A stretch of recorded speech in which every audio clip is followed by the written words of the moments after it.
And he was another invite for a person who felt totally depraved when I walked in. You know, I walked into this, my life was on fire. I was walking out of hell. It wasn't like I willingly came in here on a white horse singing show tunes. I came in here on fire, and I didn't want to be an actor anymore, and my life was a mess, complete mess, and I had hurt a lot of people, and I felt deep shame, deep guilt. I didn't like to go outside much. I had a yearning not to be here anymore. You know, I was on my way out. Is that where you were when you accepted the role of Padre Pio? So this is why when it's up to you. And I always really felt that. And it made it hard to believe in God because it felt like my managerial skills are what are going to amount to a fulfilled existence. Yeah. When all of my designs failed, when all of my plans went out the window, when my life had led to serious infliction of pain and damage on other people, I threw up my hands like my plans are garbage and I don't want to be here anymore. And that was required to enter Pio. You had to actually, it's why it feels like celestial mathematics or some kind of divine, it feels way, too coincidental to a book that tells you, and read this and learn how to swim better. And at the time of my life, like, I didn't want to swim anymore. I had a gun on the table. I was out of here. I didn't want to be alive anymore when all of this happened, okay? Shame like I had never experienced before. Kind of shame, you forget how to breathe. You don't know where to go. You can't go outside to get like a taco. Like you don't want to go anywhere. And that's where you are when you're up there reading the gospel and thinking about playing Padre Pio. You're in that state. Yes, but I'm also in this deep desire to hold on. Yeah. And so I read the gospel with this man, Jude, and I keep hearing like in many different variations of it. I'm not going to explain the whole gospel here, nor do I need to, it's you. But I keep hearing let go. Mm-hmm. And to a person who's been gripping so tight for so long, it feels like, it just feels like, it just feels like the right move to let go, like complete surrender for real. And it stops being this like prep of a movie, and it starts being something that feels beyond all that. And I stopped sending videos. Like at a certain point with Jude, I just like really fall in. And then I meet these women, Sister Lucia of the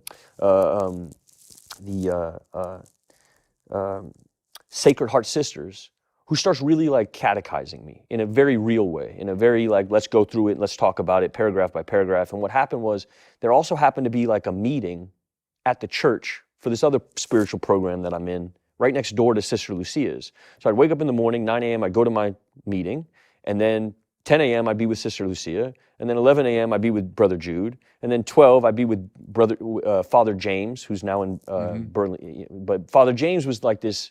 Father James felt like an old sheriff. Right. I don't know if you met Father James? Sure, yeah. He's like this, he's like a grandfather. Right. His hand is enormous. Yeah. Very prayerful. Yeah. And I don't know nothing about prayer, because I can't cultivate an unforgiving, I don't know anything about silence. I don't know anything about quiet. I don't know anything about it. I got a cell phone in my phone that will give me everything my ego needs. It's buzzing all the time. I got all this, there is no silence, or I don't know anything about meditation. Meditation at this point in my life feels like a self-imposed timeout. Prayer feels like I'm memorizing somebody else's words, like I'm an actor, like I'm doing monologues for myself in my head. And Alex says, just go into that chapel and just shut up. Where the Blessed Sacrament is. Yes, and just sit there. Just sit there and be quiet. Go like have a little sandwich. Right. And you do this talk about prayer. Yeah. And how it's really a simple 4-step process, prayer, and I needed somebody to simplify it for me, because it felt like, one, I needed it to be defined. I didn't want it to be this esoteric. I needed something very defined and very practical. I needed something very like boots on the ground. And you said, quiet leads to loving thoughts leads to loving action leads to peace. And that hit me heavy. And Mother Teresa I was quoting there. That's whoever it was, it's changed my life. So then you go into pray rosary. Yeah. And I'm just learning rosary at this time. I know the front half. I don't know all the prayers. I can do, I can get to the middle of the rosary. I don't know the dismount prayers, but I have enough to like, it pauses my head, which I guess what rosary does for a lot of people. It makes it tactile. It's a great prayer, right? It takes me out of the cognitive, and it puts me Yeah. into the physical. Yeah. It physicalizes it. And for somehow that pauses all of my internal nonstop chitter-chatter monologuing of what I want, what I need, and this animal in It me. calms the monkey mind. That was Merton's line that he got from the Buddhists, actually. The monkey mind's always leaping around. Yes. Here, and it calms that. It calms that and centers it. Yeah, and makes me feel present because it's right here. Right. I can hold you it. hold it in your hand. Yeah. Right. And so we're praying the rosary, and I'm waiting for loving thoughts, and it's not my first or second or third or fourth or fifth or sixth or seventh thought. But then I hear a thought like, call your mother, tell her you love her. Now, me and my mother at this time, my mother don't want nothing to do with me. You know, the news that had come out has been like I've been abusive to women, and I've been shooting dogs, and I've been willingly giving women STDs, and like it's disgusting.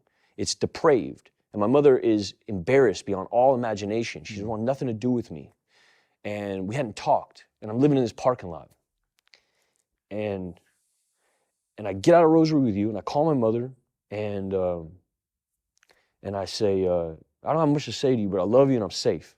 And she said, oh, I'm so grateful. And she hangs up the phone, and it's the first time I had really like talked to my mother, and I felt this peace, because I had all this resentment and animosity, like, how could you dip on me? You're my mother.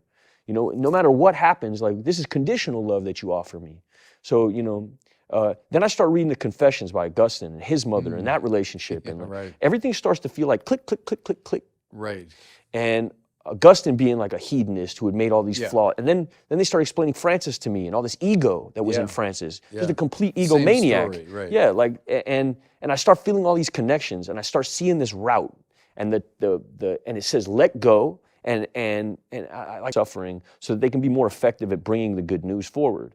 And we start talking about purpose. And I'm questioning like what my purpose is, because before this moment, my purpose was just to be a good actor. My purpose was just to be the best actor. That was my whole purpose in life, like just such a little dream, like the dream of an ant. Yeah. And James says, you know, what are you good at? And I'm like, I'm good at bleeding in front of people. He's like, what are you talking about? I was like, well, that's what I do. You know, I sort of just throw myself at walls. They film me. People tell me it's good. That's all I know how to do. He's like, okay, so you're good at suffering. How are you going to help other people with that? I was like, I guess I'll make movies and stuff. And he's like, yeah, but what else? And we start getting deep off into this conversation and what the arithmetic of purpose is. And James says, you find out what you're good at first. You find out how you can help other people with that. And that is your purpose. Yeah. And that's the leapfrog. Right. I mean, there's so many spiritual principles that you're talking about. And what's cool to me is you were learning them not abstractly, not from a book. You were living. Hey, listen, I could talk to you all day. Yeah, I was just thinking that myself. But thank you for being here. And it was just delightful. And, you know, my feeling, honestly, is Padre Pio from his heavenly place, just as those Capuchins kind of took you in, you know, up in San Lorenzo, drew you into their company and more deeply into their life. Because we believe it's not just that company we can see, but the one that we can't see. And that company, too, of the saints reaches out to us. And I think played a role in drawing you in. You know? For sure. And so you're playing Padre Pio. I see as a result of his intervention, you know, in your life from his heavenly place. So praise God for that. Praise God for that. Thanks for letting me sit down with you. All right. God bless you, Shia. Yeah, thank you. All right. Peace.